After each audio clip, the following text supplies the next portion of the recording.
Sobat semuanya, momentum pendaftaran CASN tahun 2023 di sini juga dibuka pendaftaran P3K Kemenak tahun 2023. Ya, P3K Kemenak merupakan penyelenggaraan seleksi P3K di bawah naungan Kementerian Agama Republik Indonesia. Nah, di sini nanti kita akan mengecek informasi lebih lanjut terkait tentang rincian detail formasi, baik itu formasi untuk guru, kemudian formasi P3K teknis, kemudian formasi tenaga kesehatan. Dan tentunya di sini nanti kita harus mengetahui ya syarat dan juga ketentuan untuk pendaftaran P3K Kemenak tahun 2023. Bagaimanakah informasinya? Silahkan simak video ini sampai selesai.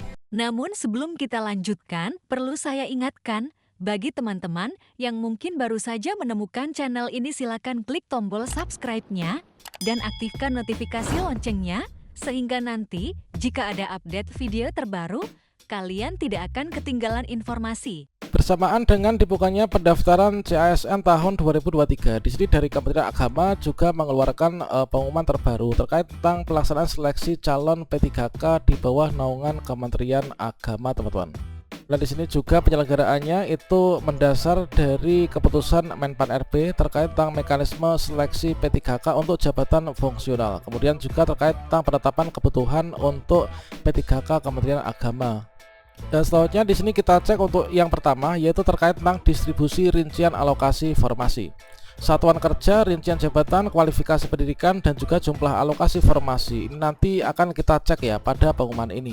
Yang mana untuk P3K Kementerian Agama ini juga terbagi ke dalam dua kategori. Yang pertama itu adalah kriteria pelamar umum. Apa itu kriteria pelamar umum? Yaitu pelamar umum itu merupakan pelamar yang tidak termasuk dalam kriteria pelamar khusus ya. Nah, di sini yang dimaksud dengan pelamar khusus itu adalah teman-teman yang sudah termasuk dalam pelamar XTHK2 atau tenaga honorer kategori 2 yang merupakan pelamar yang terdaftar dalam pangkalan data database XTHK2 ya pada BKN dan melamar pada instansi pemerintah tempat bekerja saat mendaftar. Artinya teman-teman XTHK2 ini mendaftar pada instansinya masing-masing. Yang kedua itu adalah pelamar tenaga non-ASN atau tenaga honorer yang merupakan pegawai yang melamar pada instansi tempat bekerja saat mendaftar dan juga memiliki pengalaman kerja ini adalah paling sedikit 2 tahun teman-teman secara terus-menerus pada instansi pemerintah yang dilamarnya. Jadi ketika teman-teman untuk pendaftar P3K Kemenak di sini ketika ingin mendaftar ini dipastikan dulu untuk formasi yang dilamar itu apakah formasi untuk umum ataukah formasi untuk yang pelamar khusus.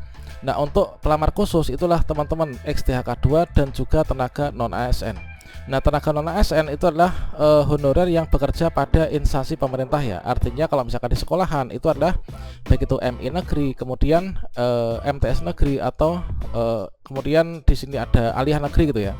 Atau pokoknya yang instansi di bawah naungan Kemenak yang negeri ya. Kalau misalkan yang swasta itu tentunya kita akan masuk pada kategori pelamar umum, teman-teman. Pertama-tama di sini kita cek dulu untuk persyaratan umumnya. Nah, untuk persyaratan umum ini tentunya yang disyaratkan untuk teman-teman baik itu yang formasi khusus maupun juga formasi umum ya. Artinya semua ini wajib memenuhi persyaratan ini. Yang pertama adalah warga negara Indonesia, kemudian usia minimal 20 tahun dan paling tinggi 1 tahun menjelang pensiun.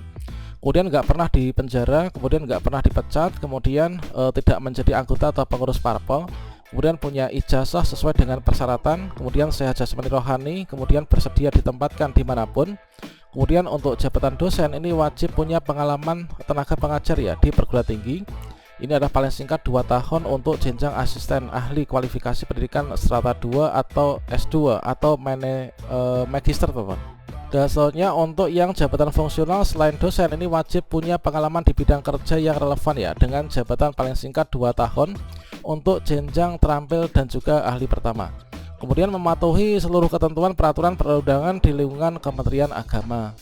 Kemudian ada persyaratan khusus yang juga wajib kita penuhi, yang mana untuk pelamar pada jabatan pentasih mushaf Al-Quran ini wajib memiliki sertifikat tahfiz 30 juz, teman-teman, yaitu dari lembaga resmi atau pontren yang memiliki izin dari Kementerian Agama.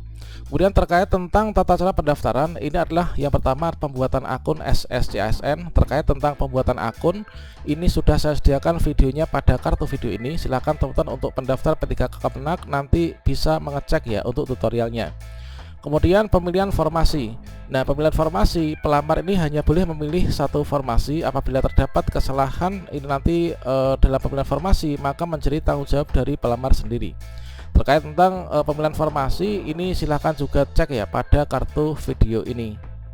Kemudian untuk dokumen persyaratan. Nah, dokumen persyaratan ini yang pertama surat lamaran. Nah, surat lamaran ini formatnya ada pada pengumuman ini ya, pada lampiran teman-teman. Kemudian pas foto formal terbaru warna merah latar belakangnya, kemudian KTP asli, kemudian ijazah asli, kemudian transkrip asli. Ini di-scan ya semua. Kemudian surat keterangan kerja yang relevan ditandai oleh pimpinan unit kerja paling singkat 2 tahun sampai dengan 7 tahun ya, sesuai dengan jenjang jabatan fungsional yang akan dilamar. Nah, ini kemudian untuk surat pernyataan 5 poin ini adalah dibubuhi dengan e-materai. Kemudian surat pernyataan bebas narkoba ini ditandatangani dan juga dibubuhi dengan e-materai. Kemudian juga ada surat pernyataan setia kepada Undang-Undang Dasar 45, ini juga dibubuhi dengan e-materai ya. Dan selanjutnya di sini bagi kriteria pelamar khusus ini mengunggah surat keterangan aktif bekerja saat mendaftar yang ditandatangani oleh pimpinan satuan kerja atau unit kerja paling tidak 2 tahun secara terus-menerus ya. Dan juga melampirkan bukti kartu identitas PTK dari Simpatika ini untuk teman-teman yang berada di bawah naungan Kemenak ya. Nah, ini adalah misalkan untuk jabatan guru, ini adalah teman-teman guru MTS, guru MI maupun juga guru madrasah aliyah gitu kan.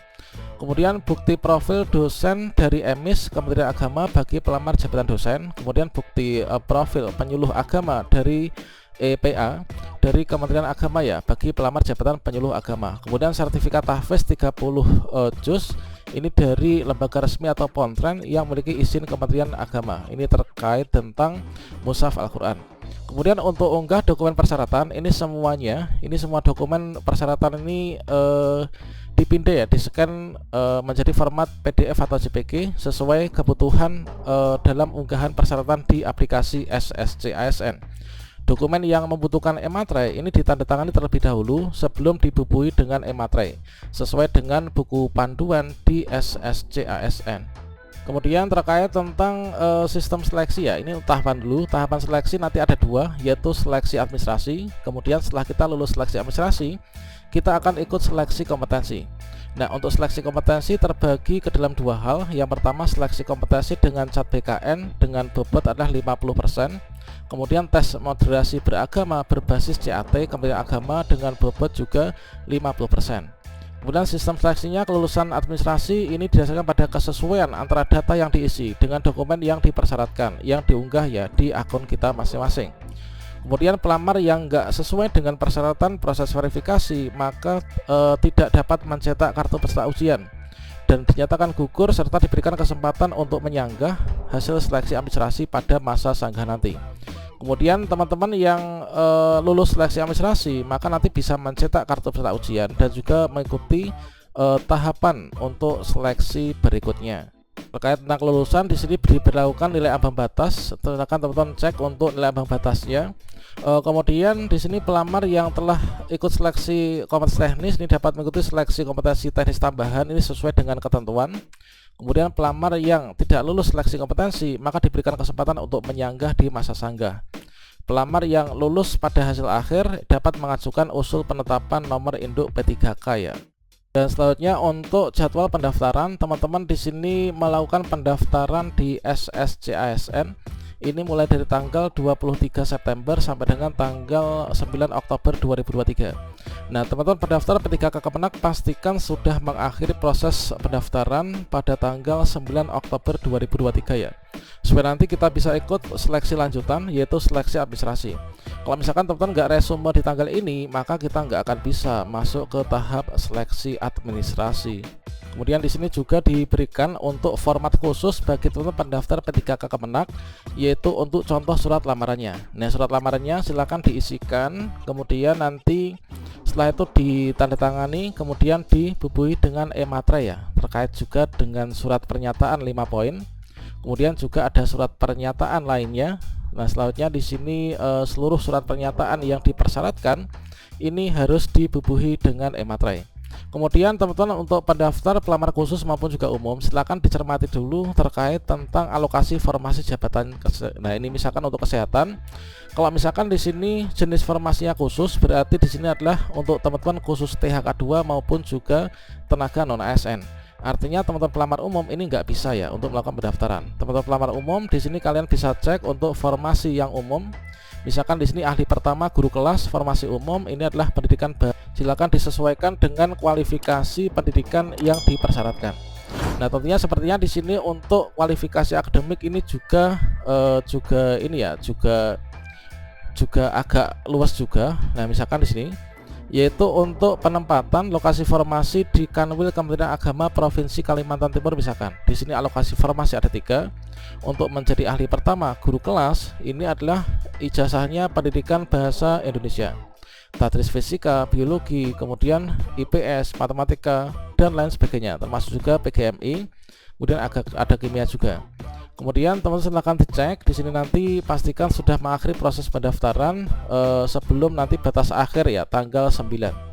Nah, ini untuk di sini adalah untuk dosen, ini adalah pendidikan minimal S2, ini formasi umum di IAIN Bone, kemudian ada IAIN Tarutang juga ya. Nah, ini teman-teman, silakan teman-teman segera melakukan pendaftaran. Untuk tutorialnya nanti akan kita berikan ya pada video berikutnya.